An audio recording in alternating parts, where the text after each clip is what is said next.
Lección número 9 de Teología de las Misiones.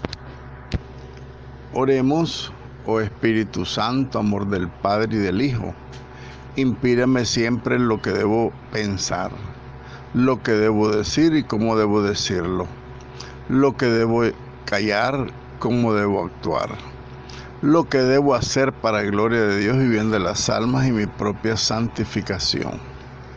Espíritu Santo, dame agudeza para entender, capacidad para retener, método y facultad para aprender, sutileza para interpretar, gracia y eficacia para hablar.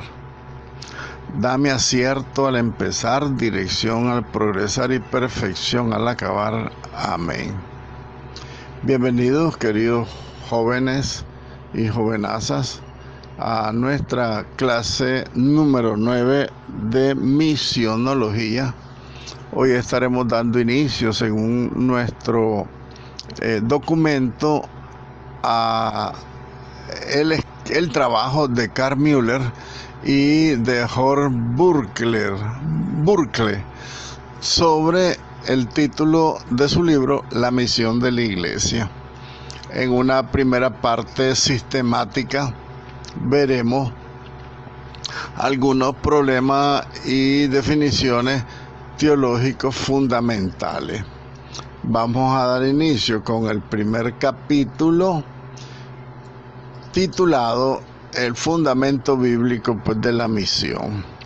En este fundamento bíblico veremos 5 apartados principales. Vamos a hacerlo a grandes rasgos porque la lectura del todo el documento pues no tiene su objetivo en esta clase, sino que darles una guía para que ustedes posteriormente pues en la medida de sus posibilidades pues lean el documento completo. Nosotros haremos una reseña, como les repito, de una manera superficial porque es grande el texto. Entonces, estos 5 apartados del fundamento bíblico de la misión de la Iglesia empieza señalando un poco el nombre de Dios veterotestamentario, o sea, el nombre de Dios según el Antiguo Testamento. Y se inicia ahí porque ahí hay un poco la definición, si bien la misión de Dios inicia con el protoevangelio de Génesis capítulo 3 versículo 15, donde hay una promesa de redención de Dios mismo, y por lo tanto se llama el protoevangelio porque es el primer anuncio de salvación y el primer anuncio de la autorrevelación de Dios también, la comunicación de Dios con el hombre, que le ofrece su redención una vez que este hombre ha caído en el pecado y se ha separado pues de Dios, ¿verdad? Y una reseña, podríamos decir, importante de San Agustín sobre este nombre de Dios según el Antiguo Testamento. Un segundo componente del primer capítulo es el sentido del llamado que tiene el pueblo de Israel a constituirse en pueblo de Dios, en pueblo enviado, en prototipo de la redención universal.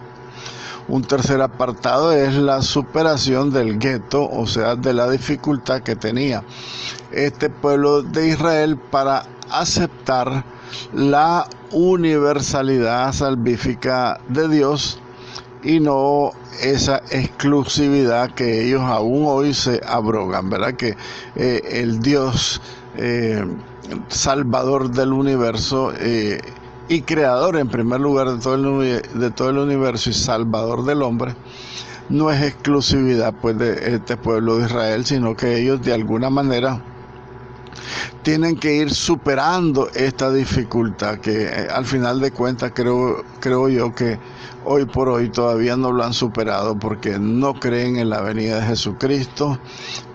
A lo sumo lo reconoce como un profeta en el grupo del montón de profetas que vinieron pues en el Antiguo Testamento.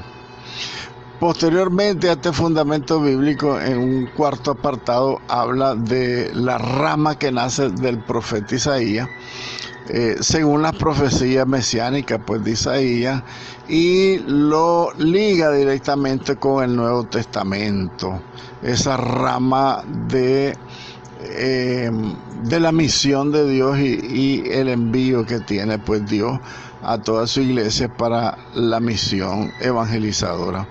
Y concluye pues en un quinto apartado de este fundamento bíblico con una expresión de San Pablo, ¿verdad? Que él dirá que yo mismo fui apresado por Cristo. Y eso resume la misión de San Pablo, que al final pues ustedes verán que es sacrificado, es muerto, es asesinado, es ejecutado pues en Roma, ¿verdad? ¿Por qué? Por la misión que realiza. Entonces hablemos de un primer capítulo. Si logramos concluir el primer capítulo, pues haremos reseña del segundo en esta misma clase. Si no, pues nos quedamos con este primer capítulo en principio. Fundamento bíblico entonces de la misión de la iglesia en el capítulo primero. La historia, tenemos que decir que la historia de la salvación y la historia de Cristo y el ordenamiento de la iglesia en la historia de Cristo, así como el cumplimiento escatológico de la creación, no se puede resumir pues de forma más precisa que como lo hace pues la primera carta a Timoteo en el capítulo 3 versículo 16, porque para San Pablo donde se dice que se ha manifestado en la carne, está hablando de Jesucristo San Pablo, ¿verdad? Que se ha manifestado en la carne, que ha sido justificado por el Espíritu Santo, que ha sido mostrado a los ángeles, que ha sido predicado a las naciones, que ha sido creído en el mundo, ha sido ensalzado en la gloria, refiriéndose a Jesucristo. El misterio entonces de la iglesia, del Dios vivo, columna y fundamento de la verdad, según lo que dice el mismo San Pablo en la primera carta a Timoteo, capítulo 3, verso 15, consiste todo esto, por lo tanto, en que el Dios vivo ha tomado carne humana y se ha hecho hombre capaz del sufrimiento, manifestándose así Cristo Jesús por la muerte y la resurrección como el santo y el justo. Lo dice también los Hechos de los Apóstoles, capítulo 3:14. Todo esto que dice San Pablo entonces en referencia a Jesucristo, la automanifestación de Dios en Cristo Jesús para la redención de toda la humanidad, ¿verdad? Porque también se anuncia con esta acción, esta actividad de Cristo, este venir Cristo al mundo, hacerse uno de nosotros, compartir con nosotros nuestra condición humana, es la manifestación pues de ese misterio de la gloria del Dios vivo, ¿verdad? Y esa gloria del Dios vivo también, que lo ha dejado dentro de la iglesia, que ha sido ella misma. Por eso la iglesia ha sido columna y fundamento de la verdad. Entonces, que todo esto consiste en que el mensaje de la encarnación y de la Pascua de Dios, Cristo es Dios, todo esto ha sido dado a conocer por todas partes para que todos los hombres sean partícipes, en primer lugar, de la gloria divina por medio de la aceptación de la fe de este mensaje pues de la gloria celestial, Dios que se ha manifestado.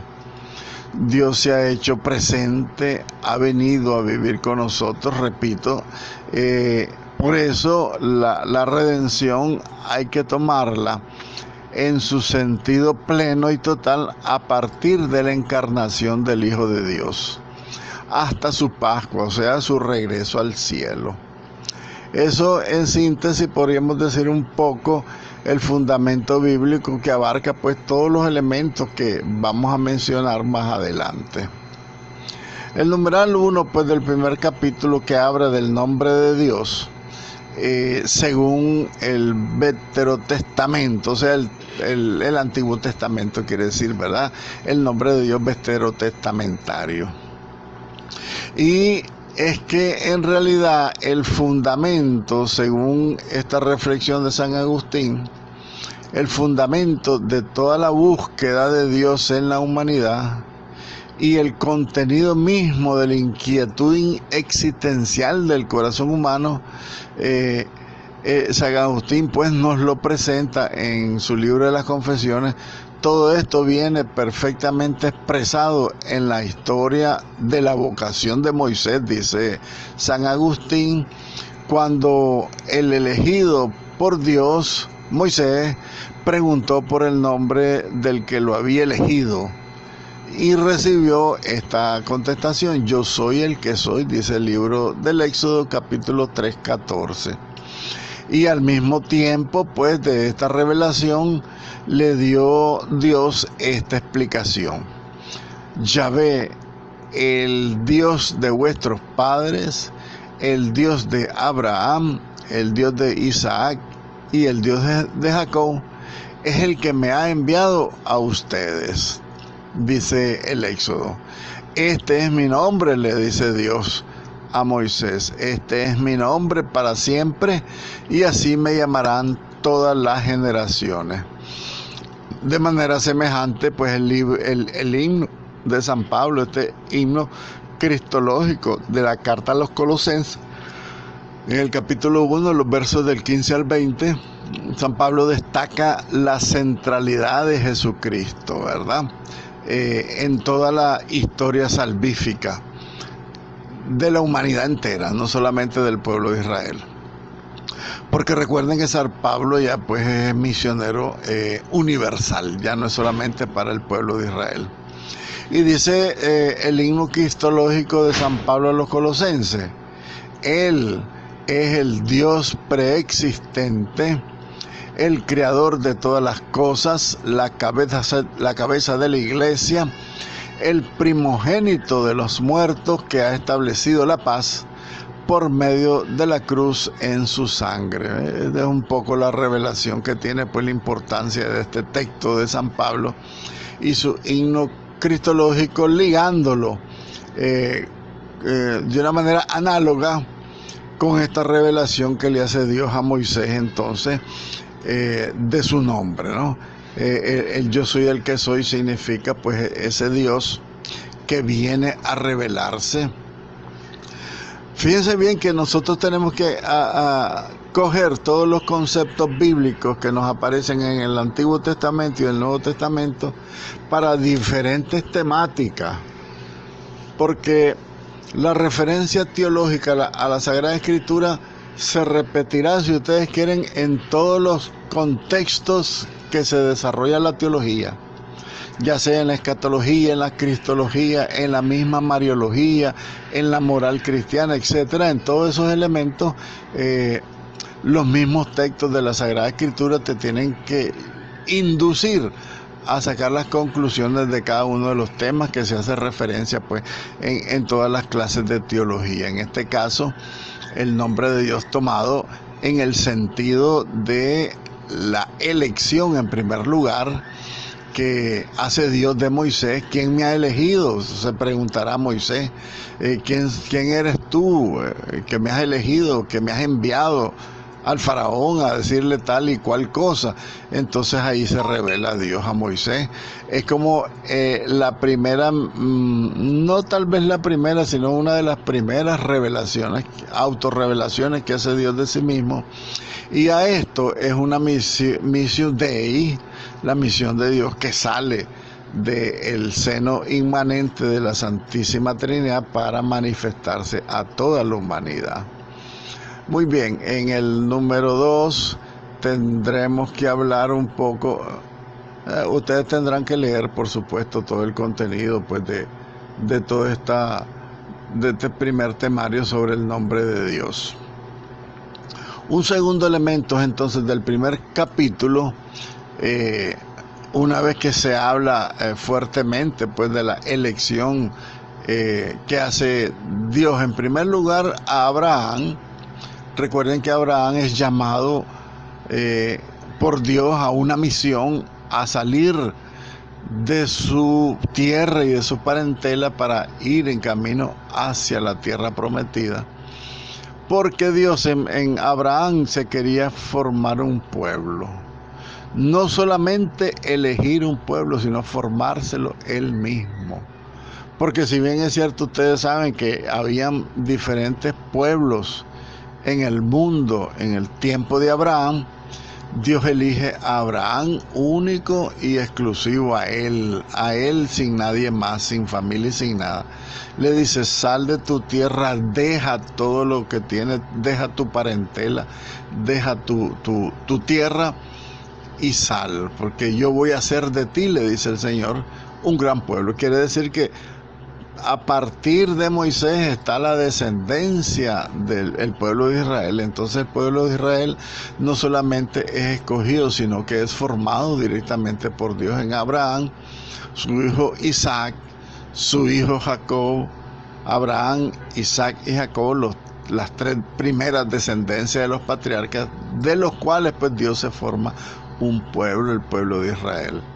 Si nosotros vemos un poco la historia del pueblo de Israel, nos vamos a dar cuenta que con el tercer patriarca, Abraham, Isaac y Jacob, Dios le cambia el nombre y le dice Israel. Entonces los 12 hijos de Israel son los cabezas de las 12 tribus de Israel. Entonces en ese sentido se forma el pueblo de Dios. No solamente se elige, claro que Dios lo elige, pero lo elige formándolo a él.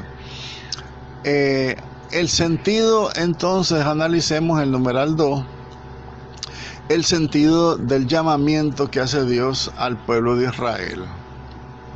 En el libro del Génesis, capítulo 1, verso 11, no se representa una ontología pues de la creación y del mundo, sino una historia de la salvación de la humanidad primitiva.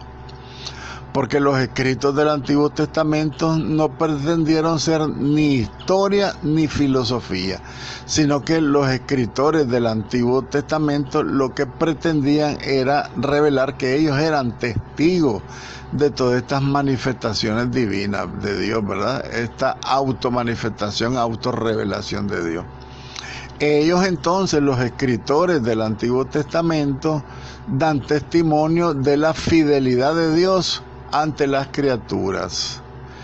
Si bien es cierto, tenemos claro, en el Antiguo Testamento nos hace referencia de que Dios es un Dios castigador, pero también es un Dios salvador. Así como al juicio de Dios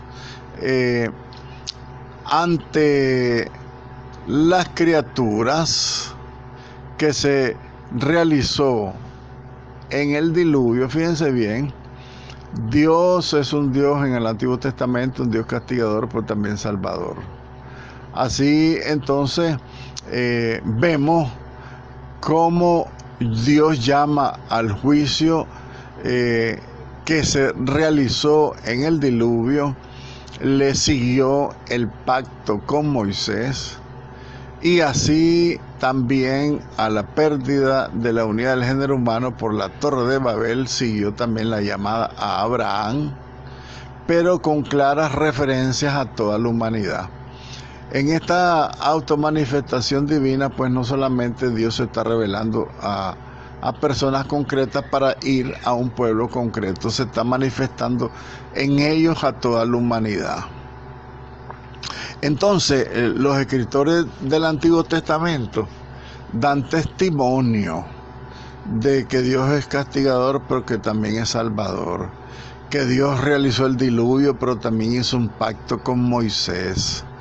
Que así como Dios vio la pérdida de la unidad de todo el género humano en la Torre de Babel, estamos hablando del Génesis capítulo 11, en ese mismo capítulo 11 inicia pues el llamado a Abraham con claras referencias. La llamada a Abraham tiene claras referencias a toda la humanidad. ¿Por qué le dice? Porque Dios le dice a Abraham: vas a ser padre de muchas naciones. Tu descendencia será más grande que las estrellas del cielo, más grande que el número de arena en el mar. Entonces es una promesa de totalidad de la humanidad. ¿Y por qué también? Porque también le dice a Abraham: y serán bendecidas en ti todas las familias de la tierra, o sea, toda la humanidad entera.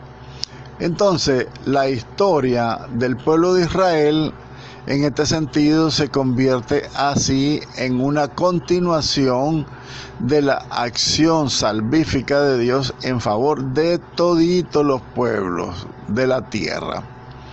El pueblo de Israel no ha sido elegido por sí mismo. Fíjense ustedes que es el gran orgullo y la gran vanidad que tiene el pueblo de Israel, que se creen dueños absolutos de Dios. Entonces el pueblo de Israel no ha sido elegido por sí mismo, sino que este pueblo de Israel ha sido elegido por Dios en relación con todos los pueblos de la tierra. Por eso, la elección del pueblo de Israel no significa un favor unilateral para este pueblo de Israel, sino que este pueblo debería estar al servicio de todos los pueblos como el que guía a la salvación a toda la humanidad. Sin embargo, pues ellos se cerraron en sí mismos. La elección del pueblo de Israel no es un favor al pueblo exclusivamente a él, sino que es una elección que debe estar al servicio de todos los pueblos. En la lista, fíjense ustedes, en la lista de todos los pueblos del libro del Génesis, capítulo 10, fíjense qué interesante, en esa lista de todos los pueblos del mundo, en ese momento falta el nombre del pueblo de Israel. Fíjense que ahí no se incluye. Y esto podría ser un síntoma de que Dios no le importaba solo Israel, sino que a él le importaba toda la humanidad. Ya se daba por hecho pues el nombre de Israel, porque Israel es el custodio de la palabra de Dios, por supuesto, pero también los escritores del Antiguo Testamento dan a entender pues que no se trata solamente de exclusividad, sino que de toda la humanidad. Para Dios son importantes todos, no solo el pueblo de Israel. Por su parte, San Pablo, ante el altar de Dios, de ese Dios desconocido allá en Grecia, no sé si ustedes se acuerdan del pasaje del Areópago. Pablo, que se encuentra ante el altar al Dios desconocido, con la mirada puesta en el único creador y redentor, en el único Dios, expresó su pensamiento al respecto con estas palabras: Él hizo de uno todo el linaje humano para poblar toda la faz de la tierra. Dice el libro de los Hechos de los Apóstoles, capítulo 17. Por lo tanto, la elección del pueblo de Israel significa responsabilidad.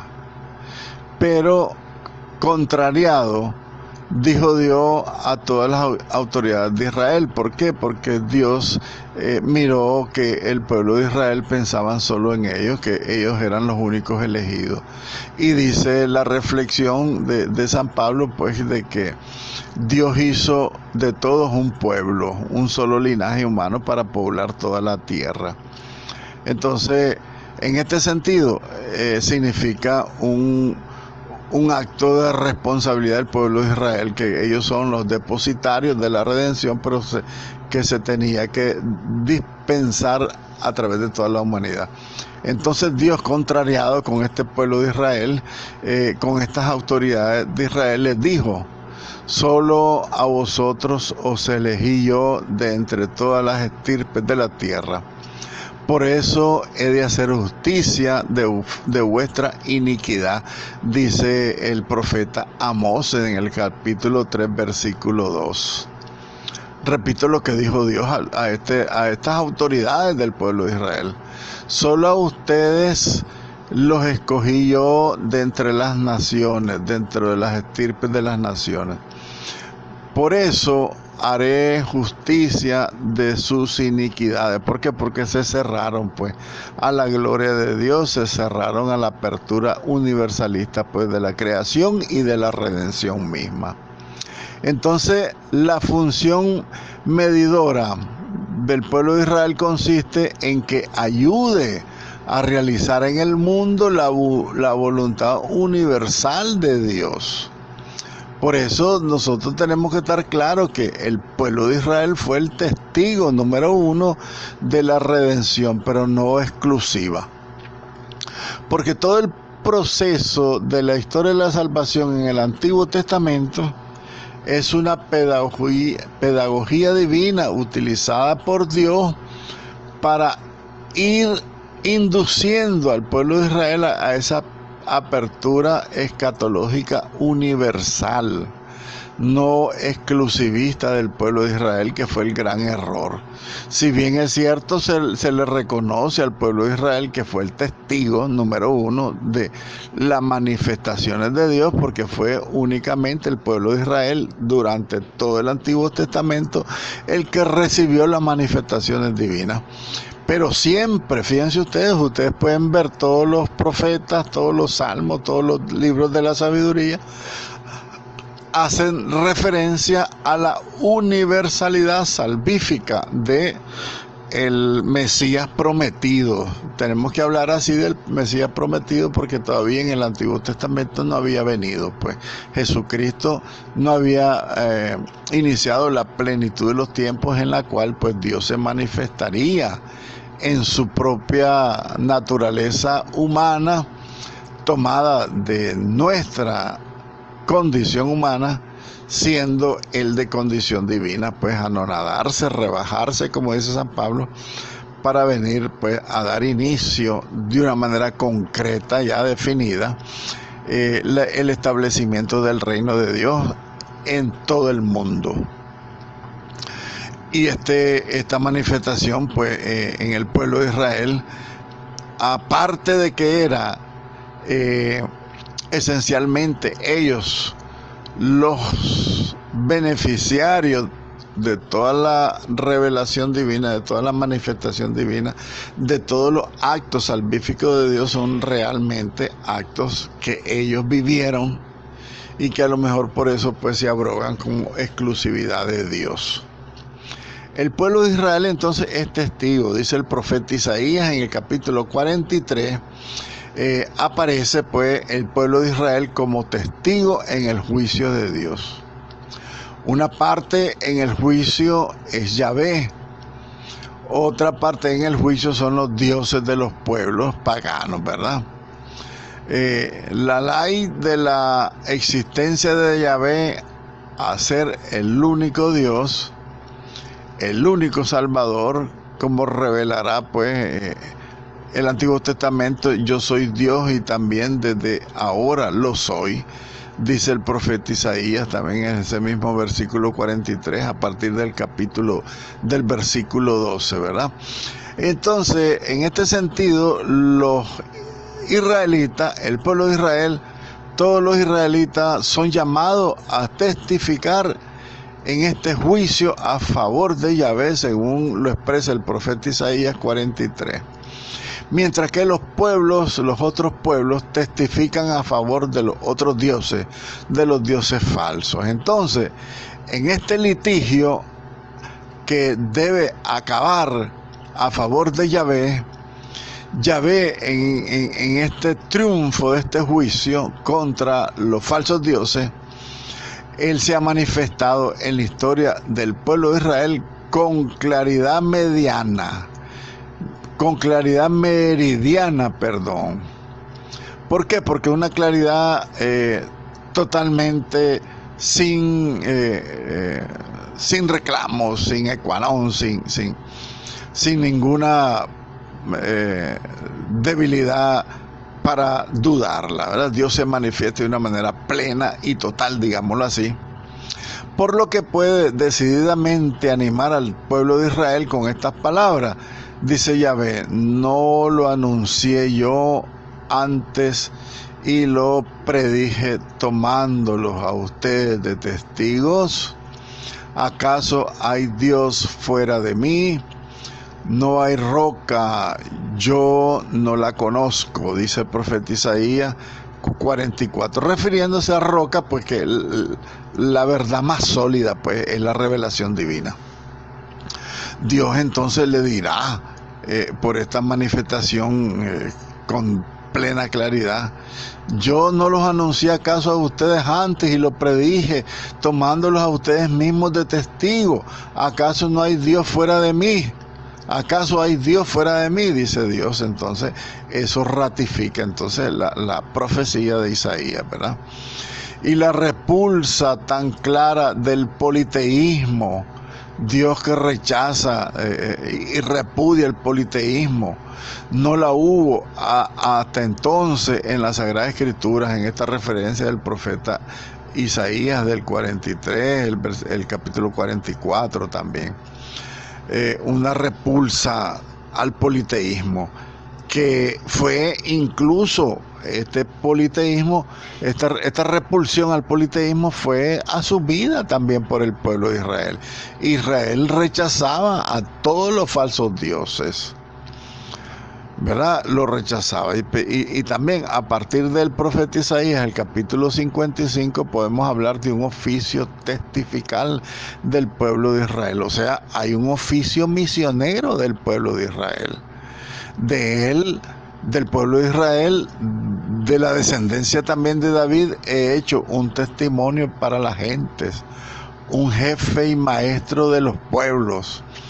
He aquí que llamarán a pueblos que te son desconocidos, y pueblos que no te conocen correrán por ti, oh Yahvé, tu Dios, por el Santo de Israel que te glorifica. ¿Ven? Entonces ahí el profeta también ratifica la unicidad y universalidad de la manifestación divina, que no son los falsos dioses, sino que es el único y verdadero Dios el que se manifiesta al pueblo de Israel. Este pueblo de Israel es hecho testigo, dice que lo llama a un oficio testifical, quiere decir que lo hace al pueblo de Israel testigo de estas manifestaciones, de esta autorrevelación de Dios a todos los pueblos, mediante el testimonio que pueden dar pues el pueblo de Israel, porque solo a ellos pues le llegó en primer lugar la salvación como base para la salvación de toda la humanidad. Hay una mediación entonces salvífica del pueblo de Israel. ¿Por qué razón? Porque el pueblo de Israel no es solamente testigo, sino que el pueblo de Israel es también mediador de bendiciones y de salvación, porque aquí está contenido en el capítulo 12 del Génesis lo que Dios habló a Moisés. Porque lo que Dios habló a Abraham en el capítulo 12 del Génesis es Abraham, no es Moisés. Entonces, el pueblo de Israel no solamente es testigo, es mediador de bendiciones, según Dios le habla a Abraham en estos términos, ¿verdad?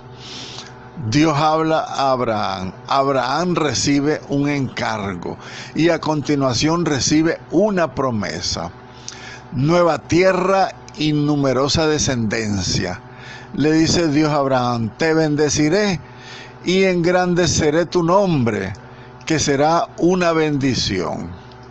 Y bendeciré a los que te bendicen y maldeciré a los que te maldigan. Y serán bendecidas en ti todas las familias de la tierra. Sea cual sea la traducción que se dé a estas últimas palabras del libro del Génesis, de forma pasiva o reflexiva, esto significa que queda suficientemente claro esta interpretación universal, histórico-salvífica de toda la humanidad, sin exclusividad para el pueblo de Israel.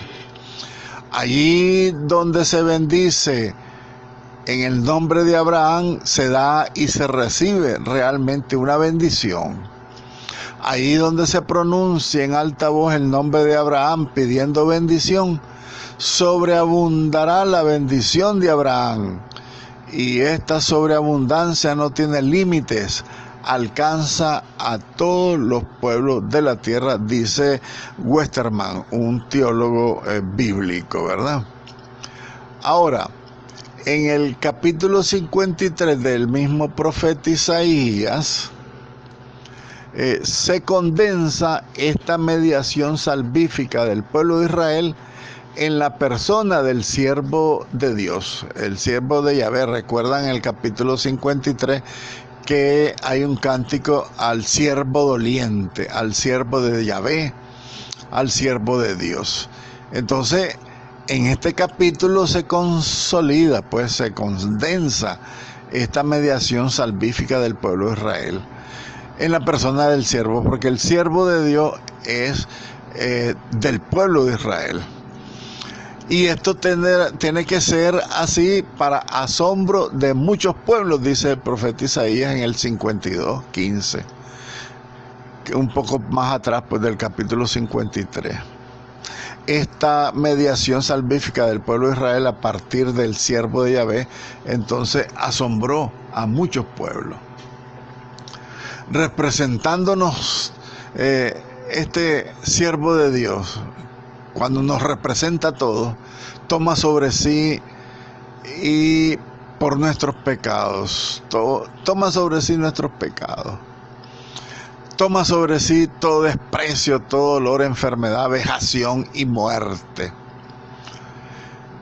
Y dice el profeta Isaías, el castigo de nuestra paz fue sobre él, y en sus llagas hemos sido curados. Y Yahvé cargó sobre él la iniquidad de todos nosotros, no exclusivamente del pueblo de Israel, sino de todos los seres humanos, de toda la humanidad entera, de todos los tiempos y de todos los lugares. Entonces, la mediación salvífica del pueblo de Israel está contenida incluso entonces en Jesucristo, aunque el pueblo de Israel rechace a Jesucristo, la persona del siervo de Yahvé, el siervo de Dios, el siervo doliente del profeta Isaías. Entonces no viene propiamente del pueblo, sino que de un descendiente del pueblo de Israel, uno que es de la casa y de la familia de David, que es el Mesías enviado. Él es el que realiza nuestra redención, porque Él cargó sobre sí todos nuestros pecados. Él cargó sobre sí el desprecio que le dimos todos, el dolor que le causamos, la enfermedad, la vejación y la muerte. Y todo esto debe de llevar a una apertura hacia los pueblos extranjeros. Recordemos en el Antiguo Testamento, en el tiempo del posexilio, cuando el pueblo de Israel regresa del exilio de Babilonia, las discrepancias entre el norte y el sur en el pueblo de Israel, entre Samaria y entre Jerusalén, fueron agrandándose estas diferencias. Mientras que los samaritanos se apoyaban sobre todo y casi exclusivamente en el Exateuco, los primeros dos libros de las crónicas y los libros de Esdras y de Nehemías, ellos obtuvieron para los judíos una singular importancia. En el centro de la teología de los judíos figuraba el reino de David y la ciudad sagrada de Jerusalén, con su templo, con su sacerdocio. Entonces había un poco la diferencia con los samaritanos, porque decían los samaritanos que el culto era en el monte Garizim, y el pueblo de Israel decía que más bien los judíos, digamos, la teología de los judíos decían que el reino estaba en la ciudad de Jerusalén, en el templo, en su sacerdocio. Entonces, a partir de esto se desarrolló una mentalidad de gueto. Eso significa una dificultad muy específica que excluía conscientemente todo lo extranjero. Lo refiere Esdras en el capítulo 9, y él también se lamenta amargamente de que han mezclado su raza santa con la de la gente de toda la tierra. O sea, la sangre del pueblo de Israel con la sangre pagana, según se hacía pues referencia a esa dificultad que tuvieron, esa división entre el reino del norte y el reino del sur. Y ese fue el principal de los objetivos de la separación del reino del norte y el reino del sur. Por esa diferencia de dónde sería el culto, ¿verdad? Como Jesucristo le explicará a la samaritana. Recuerden ese texto de la samaritana y se van a dar cuenta que Jesús le dice: ustedes los samaritanos dicen que el culto a Dios será en el monte Garizim, pero el pueblo de Israel dice que en el templo. Pero yo les digo, dice Jesucristo. Miren qué interesante lo que le dijo Jesucristo a la samaritana: el verdadero culto le darán los verdaderos adoradores a Dios, dice, en espíritu y en verdad. Entonces aquí hay una clara reacción en contra esta postura, cuando el profeta Isaías capítulo 56 dice: que no diga el extranjero allegado a Yahvé, ciertamente me va a excluir Yahvé de su pueblo. El profeta Isaías lo está diciendo. Que no diga el eunuco, dice Isaías: yo soy un árbol seco, porque así dice Yahvé a los eunucos que guardan mis sábados y eligen lo que me es grato, y se adhieren fielmente a mi pacto. Yo les daré mi casa dentro de mis muros, poder y nombre mejor que los hijos e hijas. Yo les daré un nombre eterno que no se borrará. Contra la hipertrofia del culto en el templo de Jerusalén, el profeta Isaías exige lo siguiente: hacer de la casa de Dios una casa de oración para todos los pueblos, dice el libro de los Macabeos en el capítulo 11. Y la fiesta del Purim, que de forma novelada nos recuerdan los relatos sobre la judía de nombre Esther y de su tío Mardoqueo, en los mismos textos del Antiguo Testamento debería ser celebrada, así se dice explícitamente. Fíjense bien, no solo por los judíos y sus descendientes, sino por todos los que se unan al pueblo de Dios. Dios te salve María, llena eres de gracia, el Señor es contigo. Bendita tú eres entre todas las mujeres y bendito es el fruto de tu vientre Jesús. Santa María, Madre de Dios, ruega por nosotros pecadores, ahora y en la hora de nuestra muerte. Amén.